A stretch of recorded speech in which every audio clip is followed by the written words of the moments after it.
Assalamualaikum warahmatullahi wabarakatuh. Selamat berjumpa di video pembelajaran Mapel Ekonomi kelas 10 semester 1. Marilah kita simak materi sebagai berikut. Rangkuman materi konsep ilmu ekonomi, pokok bahasan, kelangkaan, kebutuhan, alat pemuas, dan biaya peluang. Materi masalah ekonomi ini sebenarnya adalah kesenjangan atau kelangkaan yang diakibatkan adanya kebutuhan yang tidak terbatas, sedangkan alat atau benda pemuas kebutuhan itu terbatas. Nah, karena di sini adanya kelangkaan yang akibat adanya kebutuhan dan alat pemuas, inilah yang menimbulkan suatu kelangkaan atau scarcity tadi. Nah, dari scarcity inilah menyebabkan perlunya alokasi sumber daya alam, sumber daya manusia, dan modal. Nah, ini ada beberapa faktor yang mempengaruhi, yaitu pertama adalah sumber daya yang terbatas, rusaknya sumber daya alam, terbatasnya kemampuan manusia, kebutuhan manusia meningkat dengan cepat, letak geografis. Dari kelangkaan inilah menimbulkan suatu pilihan atau choice. Nah, dari choice ini akan menimbulkan suatu biaya peluang atau disebut opportunity cost. Biaya peluang itu berbeda dengan biaya sehari-hari. Dari biaya peluang akan menimbulkan laba ekonomi. Laba ekonomi sendiri berbeda juga dengan laba akuntansi. Oke, untuk itu kita harus tahu. Jadi langka atau scarcity itu apa sih? Kesenjangan atau kondisi di mana kita tidak punya cukup sumber daya untuk memuaskan semua kebutuhan kita. Nah, faktor penyebabnya perhatikan. 1.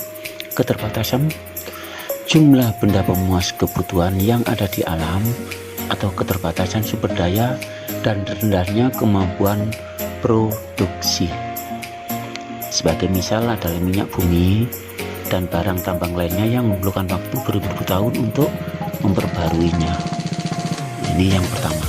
Kedua, kerusakan sumber daya alam akibat ulah manusia atau bencana alam.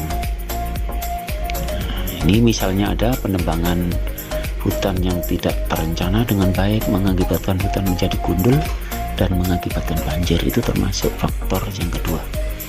Yang ketiga, keterbatasan kemampuan manusia untuk mengolah sumber daya yang ada atau lambatnya perkembangan teknologi. Faktor yang keempat, peningkatan kebutuhan manusia yang lebih cepat dibandingkan dengan kemampuan penyediaan sarana kebutuhan atau ketidakseimbangan pertumbuhan penduduk. Ini bisa dilihat ya. Contohnya saat ini pemerintah, pengusaha telah bekerja keras untuk menyediakan rumah, fasilitas. Namun demikian masih banyak orang yang tidak memiliki rumah. Nah, ya. Itu tolong nanti dianalisis. Yang kelima, faktor perbedaan letak geografis. Nah, letak geografis yang berbeda mengakibatkan persebaran sumber daya menjadi tidak merata. Ini akan mengakibatkan pula kelangkaan sumber daya. Oke, tadi dikatakan bahwa masalah ekonomi adalah kesenjangan. Senjang karena adanya kebutuhan manusia yang tidak terbatas dengan alat pemuas. Untuk itu kita bahas nanti kebutuhan dan kita bahas juga alat pemuas. Untuk itu kita masuk ke materi kebutuhan. Nah, kebutuhan, ada keinginan. Kalau kebutuhan itu hasrat yang timbul dari dalam diri manusia yang jika tidak terpenuhi dapat mempengaruhi kelangsungan hidupnya. Sedangkan keinginan jika tidak dipenuhi tidak mempengaruhi kelangsungan hidup. Nah, kalau dulu HP itu adalah keinginan, kalau hari ini adalah HP merupakan kebutuhan. Untuk itu silakan bisa memilah. Macam-macam kebutuhan ditinjau dari intensitasnya, yaitu ada kebutuhan prime atau primer, kebutuhan second atau sekunder, dan kebutuhan third atau tersier. Nah, contohnya kalau kebutuhan primer adalah pangan, sandang, papan. Kalau sekunder contohnya telepon, angkutan umum. Sedangkan kebutuhan mewah tersier adalah mobil mewah atau pasar, kapal pesiar, dan lain-lain ya. Yang selanjutnya, kebutuhan ditinjau menurut waktunya. Ada kebutuhan sekarang, ada kebutuhan yang akan datang. Nah, contohnya seperti ini. Oke. Yang berikutnya, kebutuhan ditinjau menurut sifatnya, yaitu kebutuhan jasmani, ada kebutuhan rohani. Sebagai contoh, makan, berolahraga, istirahat. Nah, berhubungan dengan jasmani fisik itulah kebutuhan jasmani. Kalau rohani, ya contohnya berbeda menurut agamanya, bersosialisasi, rekreasi, dan hiburan itu termasuk kebutuhan rohani. Menurut subjeknya, ada kebutuhan individu, ada kebutuhan kolektif atau kelompok. Contohnya, kebutuhan akan alat bantu dengar, kacamata, kursi roda yang dipakai untuk individu termasuk ini. Sedangkan kebutuhan kolektif adalah kebutuhan akan jalan raya, rumah sakit, sekolah. Itu termasuk ditinjau dari subjek kebutuhan. Berikutnya adalah kita membahas alat pemuas atau kebutuhan. Alat pemuas kebutuhan manusia sering juga disebut barang. Nah, barang dapat berupa benda. Nah, jadi kebutuhan alat pemuas ini bisa berupa barang atau jasa. Oke, kita bahas satu persatu. Jenis barang ditinjau dari cara memperolehnya adalah barang ekonomis dan barang bebas.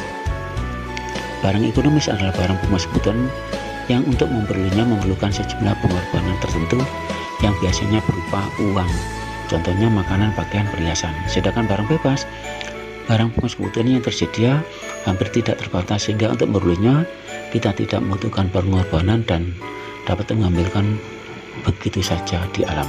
Contoh udara untuk bernafas, pasir di padang pasir, es di kutub, nah, itu contohnya. Selanjutnya, jenis barang ditinjau dari kegunaan, yaitu ada barang konsumsi, ada barang produksi. Ini sebagai contohnya ya. Sedangkan barang produksi contohnya adalah barang yang digunakan untuk proses produksi barang. Selanjutnya, jenis barang ditinjau dari prosesnya. Ada raw material atau barang mentah, ada work in process atau barang setengah jadi, ada finish good atau barang jadi. Contohnya kapas, kayu, dan hasil tambang. Kemudian barang setengah jadi, kain untuk membuat pakaian, besi untuk membuat pisau, dan terigu untuk membuat kue. Ini contoh tadi ya. Kemudian barang jadi, yaitu merupakan produk akhir yang telah melalui proses pengolahan dari bahan baku menjadi bahan setengah jadi sampai menjadi barang siap pakai untuk memenuhi kebutuhan manusia. Nah, ini selanjutnya hubungan dengan barang lain. Ada barang substitusi, ada barang komplementer. Coba kita lihat ini. Barang pemuas kebutuhan yang fungsinya dapat menggantikan barang lain atau dapat saling menggantikan. Contoh, gas dapat menggantikan minyak tanah sebagai bahan bakar. Sedangkan barang komplementer contohnya adalah mobil dengan bensin, jarum dengan benang, nah saling melengkapi ya, itu barang komplementer. Barang menurut kegunaannya atau utilities, ada namanya elementary utilities atau kegunaan dasar, ada form utilities, kegunaan bentuk. Nah, ini barang dirasakan kegunaannya karena memiliki bahan dasar tertentu. Misal pasir kuasa berguna karena mengandung bahan dasar untuk pembuatan kaca. Kalau form utilities, nah kegunaan batang kayu akan meningkat setelah diubah bentuknya menjadi kursi. Nah, ini ada kegunaan bentuk. Nah, selanjutnya ada time utilities atau kegunaan waktu. Misalnya jas hujan akan berguna pada saat musim hujan. Kemudian ada place utilities atau kegunaan tempat. Misalnya perahu berguna ketika berada di lautan. Berikutnya adalah honest utilities atau kegunaan kepemilikan. Artinya, peningkatan nilai guna suatu barang terjadi jika berada pada pemilik yang tepat. Misal, jala lebih berguna bagi seorang nelayan daripada bagi seorang dokter. Nah, dari tadi, adanya kesenjangan antara kebutuhan dan alat pemuas menimbulkan satu kelangkaan. Karena dikorbankan akan muncullah biaya peluang. Nah, biaya peluang itu apa? Nilai barang atau jasa yang dikorbankan karena memilih alternatif lain. Ada biaya peluang, ada biaya sehari-hari. Kalau biaya sehari-hari adalah pengorbanan yang harus dilakukan untuk melakukan suatu kegiatan ekonomi. Biaya eksplisit, biaya yang benar-benar dikeluarkan. Kalau biaya implisit adalah sama dengan biaya peluang. Tadi dikatakan biaya peluang adalah biaya dikorbankan karena memilih alternatif yang terbaik yang dipilih. Laba akuntansi adalah selisih antara pendapatan dengan beban. Jika pendapatan lebih besar daripada beban akan menimbulkan laba. Nah, beban eksplisit yang tadi dikatakan adalah beban atau biaya benar-benar dikeluarkan. Sedangkan laba ekonomi adalah pendapatan dikurangi biaya eksplisit dan biaya implisit. Oke, pahami dulu. Jika kalau ada contoh, ilustrasi contoh, tidak akan menjadi paham ya.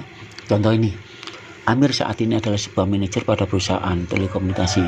Gaji dia setiap bulan 5 juta.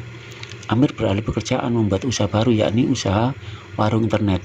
Untuk usaha itu, dia mengeluarkan sewa tempat, pembelian peralatan komputer, akses internet, dan gaji karyawan per bulan adalah sekitar 10 juta. Sedangkan penerimaan yang dia peroleh adalah 13.500.000. Maka Amir memperoleh penghasilan per bulannya adalah 3.500.000. Nah, ini laba akuntansi. Kenapa? Laba akuntansi tadi adalah pendapatan dikurangi beban-beban yang dikeluarkan, sehingga labanya 3.500.000. Berapa biaya eksplisit? Eksplisitnya adalah 10 juta. Biaya implisitnya atau biaya peluang adalah biaya dikorbankan atau kesempatan dikorbankan karena memilih ini. Tadi adalah gaji 5 juta karena memilih beralih menjadi entrepreneur warung internet, yang dikorbankan adalah 5 juta.